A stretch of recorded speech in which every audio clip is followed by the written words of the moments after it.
Hi vlog, welcome to my guys. So, welcome sa tanong mo, sagot ko based on our experience at kaalaman sa motor. So, may nagtanong na naman sa Facebook page natin. So, sabi niya, Sir, bakit Rossi yung binili mo? Afford mo naman siguro yung leading brands, lalo na yung Raider FI. Sana po mapansin, ride safe. So, magandang tanong yan, no? Kasi dalawa na yung Rossi natin. So, pinakaunang motor ko is Suzuki Raider Carb po. Mga ano po yun, mga year 2016 ata, yes. Own motorcycle po, then pinaghirapan talaga, hindi binigyan ng parents. So, first motor ko is Raider Carb. Then, yung second motorcycle natin is Raider FI. So, yes, nagka-Raider FI din tayo. And then, nabinta po natin yung motor natin kasi may mga emergency tayo sa buhay. So, hindi po natin maiwasan yung mga ganong pagkakataon. So, nagpapasalamat din po tayo. At si Rossi kasi guys, mura lang, kaya sa monthly.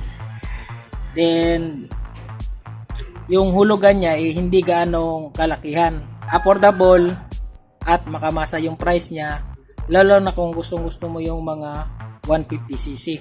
So, ito po yung unang Rossi natin, 150cc. Unang labas ni Rossi na timing chain. FI na. Afford lang po natin. Sa kakakain pa rin po tayo ng 3 beses isang araw. May 2 beses pa na snacks. Tsaka napapadalan ko pa yung pamilya ko. So, ang unang reason po natin is mura lang si Rossi, affordable, at yung monthly niya hindi gaanong masakit sa bulsa. So, yun po yung pinaka unang reason po natin kasi pamilyado na po tayo at first priority po natin is yung pamilya natin, mga anak. So, yan po. Kaya naman po bumili ng leading brands, pero mas priority ko muna ngayon yung anak ko. Lalong-lalo na nag-aaral na. Island-born Rossi Flash 150. So, unang FI na timing chain na nilabas ni Rossi.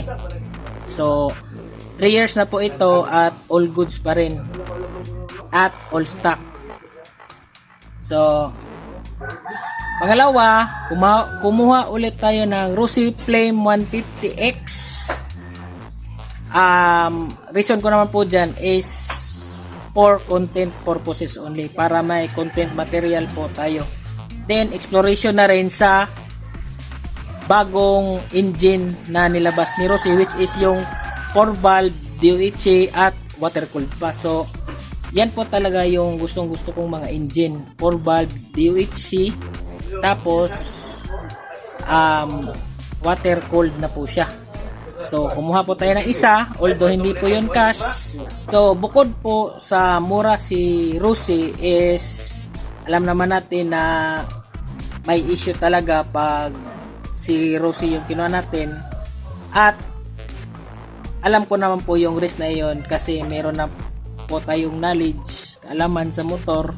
Then, may mga trusted mechanic na po tayo. So, kung may issue man or may nangyari sa Rossi natin, hindi na po tayo magpapanik kasi may mekaniko na po tayo at siyempre experience na rin sa motor.